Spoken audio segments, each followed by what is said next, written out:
For a business to be good, there are numerous right things that need to be done, like the promotion of your products or services, having a great pay structure that attracts gifted individuals, providing a buyer after-sales service, and delivering everything on time. However, it is not simply by doing the correct things that your business will expand and produce. If you want your business to be successful, you have to ensure that you're doing the correct things correctly. Get started with that here. Welcome future billionaires to our channel. And today we'll present you the best strategy to grow your business. Stay until the end of our video to learn how to build your business. It is crucial that you have the correct info and tools to learn how to be motivated as well. And also don't forget to subscribe to our channel and to turn notifications on for more great videos like today. Without further ado, let's begin with our video. Your business needs leaders. A great business leader is a many-sided person who has a lot of strengths and capabilities. He may manage budgets, spearhead marketing campaigns, plan products, network with industry experts, and assess contract management software. He's dedicated, industrious, bright, and creative. However, even with all these admonitory qualities, a business leader is really only a leader if he likewise has one crucial trait: motivation skills. As a matter of fact, regardless your walk of life, if you seek to be a successful leader, you have to be able to motivate those individuals who follow your guidance. Motivated people are more productive and cohesive. They likewise are more likely to be pleased with their job and less likely to look for work elsewhere. However, how may you motivate your people and accomplish these results? How may you make them as passionate about your business as you are? Here are a few hints. There are two general ways of expressly motivating individuals: positive bonuses and negative tactics. Utilizing positive motivation produces goals and incentives to which your people may strive. Negative motivation involves utilizing threats or fear of reprisal in order to accomplish productivity goals. Far too many people utilize a combination of the two in their attempt to motivate. This approach causes threats and incentives to cancel one another out and bring about counterproductive ends.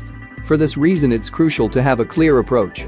Naturally, when deciding between the two, most experts would say that positive motivation nearly always works best. Along similar lines, motivation frequently rises when a collaborative work environment is furthered. While producing individualized incentives might breed stress and competition among people, group projects and targets may transform into productivity, cohesion, and more propelled people, even on an individual level. Bear in mind that a desire to construct a team culture ought to carry over into other areas. People who are good fit for the business ought to be sought out. People who detract from it, conversely, ought to probably be let go. Hopefully these tips may help you plan a suitable motivational approach. While a good business leader might be highly motivated, a great one needs to be just as capable of instilling that same spirit in his people. Building a successful brand. The opening move to building a successful brand is to set a clear-cut brand vision and set of objectives, which ought to be aimed at the following criteria for a successful brand. Number 1. Distinction. Your brand has to be different. If you provide the same value at the same price, why would a consumer select you over your established rival? Your brand has to clearly convey this. Number 2. Added worth. Your brand has to add extra value to the buyer. Me Too products are all right as part of an extended product portfolio. However, if your buyers are to part with their money, they require added value, and this ought to extend right through to the entire product level, e.g. to include services. Number 3. Quality. If your brand and products are of inferior quality, you are able to forget brand allegiance. Regrettably, there are a number of rivals waiting to take your market share, and brand allegiance is becoming less common as rivals utilize all sorts of tricks to win over your buyers. Don't let pitiful quality be a reason for lost business. Number 4. Structured communications. With markets getting saturated, being memorable for the correct reasons is central to any brand's success. Your promotional technique has to be tight. Sending one marketing email a month isn't adequate. You need an intermingled, through-the-line communications technique which keeps the momentum of your brand. Number 5. Direction and support. Individuals are the key to your business, and internal marketing ought to be a top precedence for any marketing manager. You are able to spend tens of thousands on your brand, all to be forgotten when a buyer pops up and your people haven't heard of the deal or offer. Invest time and cash in internal marketing and ensure you've a strong set of brand guidelines to support your people. Number 6. Origination. Innovation is more than simply a thought, it's about innovating products, procedures, structure, and your brand. Your buyer's needs are always shifting, and your brand must respond to this. The product life cycle is a denotation that it won't sell forever, so keep your brand running. Achieve more through teamwork. Team building is a continuous process and isn't something that goes inactive over time. If the team has to act successfully together as a group, the team constructing ought to start from early on, when it's being formed and worked at continuously for the team to work and finish projects assigned to it. Let us now look at some tips on what forms an exceptional team and what takes them to the next level. The team members in the team ought to be aware of what is happening in reference to anything affecting the team. If anything of importance is materializing, everyone in the team ought to be made aware of the occurrence and how it's going to affect the team. The members of the team and the team leaders should have beneficial communication and be open at all times. Such open communicating is essential to build rapport among team members and for the evolution of trust. All the team members ought to be made aware of their duties towards the project. They ought to be apportioned truthful goals and be made to accomplish them with ease. Any help that's needed toward completion of their responsibilities ought to be supplied when demanded. The team leader ought to work hand in hand with the team members with beneficial time management and participation. Such participations won't only assist in getting the job accomplished effectively, the team leader will also know the advancement of the project firsthand, and this will likewise help build great rapport and trust. However, at the same time, the team leader shouldn't butt into the functions being accomplished by the other team members, as this will lead to friction and bitterness. As much independence in making decisions ought to be furnished with enough support from the periphery. The project will be a job that's achieved by the climax of the efforts of all the members of the team.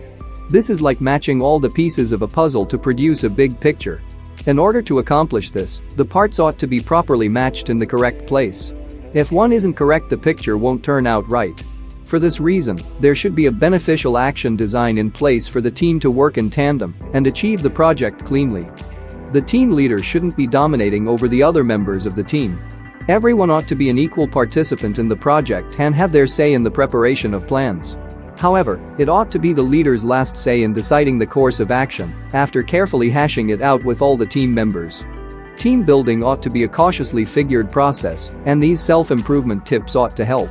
If attempts are taken to arrange the correct team and the team is worked at an individual level and collective level, it might run well as a group, and the joint attempts may be utilized to execute the required jobs without a great deal of issues. Motivation is at the heart of a better business. Failure might sometimes be the reason why individuals change. Receiving failed grades make us recognize that we need to study.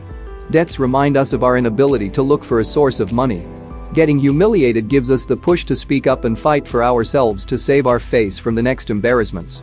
It might be a bitter experience, a friend's tragic story, a good movie, or an inspiring book that will help us get up and acquire just the right amount of motivation we need in order to better ourselves and our business. With the infinite negativities the world brings about, how do we keep motivated? Accomplish your aspirations. Avoid negative individuals, things and places. Roosevelt once said, "The future belongs to those who trust in the beauty of their aspirations." Trust in yourself and in what you can accomplish. Think about things on every angle and aspect. Motivation derives from determination. To be able to understand life, you ought to feel the sun from both sides. Don't quit and don't give in. Enjoy. Work as though you don't need cash. Dance as if nobody's looking on. Love as though you never cried. Learn like you'll live forever. Motivation takes place if individuals are happy. Loved ones and friends are life's greatest treasures. Don't lose sight of them. Give more. Where does motivation and self-reformation take place? At work? At home? At school? If you exert additional effort in doing things, hold on to your aspirations. They might dangle in there for a bit, but these little stars will be your drive. Improve your marketing. Top sales pros affirm that it a great deal of the time takes 7 or more communications or sales messages before prospective buyers make a purchase. They in addition to that confirm that it's normally easier to sell to a referral because somebody they know gave favorable testimonial about their products or services. What would come about if you combined both of these potent ideas? A nifty and thrifty 2-step. Check out this 2-step tip. Number 1. Accumulate leads with your autoresponder. Ask for mailing addresses and phone numbers, too, for additional ways to follow up with each individual. When you download the email digest of everyone's email addresses and additional information from those who ask for additional information from your autoresponder, follow up multiple ways. Send out postcards, call, mail or email sales letters and additional promotional pieces. Number 2. Release a price list of all the products and services that you provide in an insert, direct marketing package under .pdf to be made available through your autoresponder. You might likewise include order forms, product descriptions, and additional sales material. Then send to the individuals in number 1 above with monthly updates, announcements of recent sales and product services, and a request for referrals. So why not improve your closing ratio and reach out even farther at the same time? Do the 2-step. Provide top customer service. Ideally, when you perform buyer service, it's done on a one-on-one basis with each of your customers. That works quite well in the offline world, but on the net, that simply won't do. Your customers are literally all over the earth, and there's no way that you can truly deal with each one of them in person. That's where an autoresponder comes in. Finally, I hope these advices help you to achieve your goals. If you liked this video, make sure to smash that thumbs up button, share it with your friends, and also subscribe and turn on notifications for more fantastic luxury videos like this one. We hope you enjoyed our video, and we'll see you next time.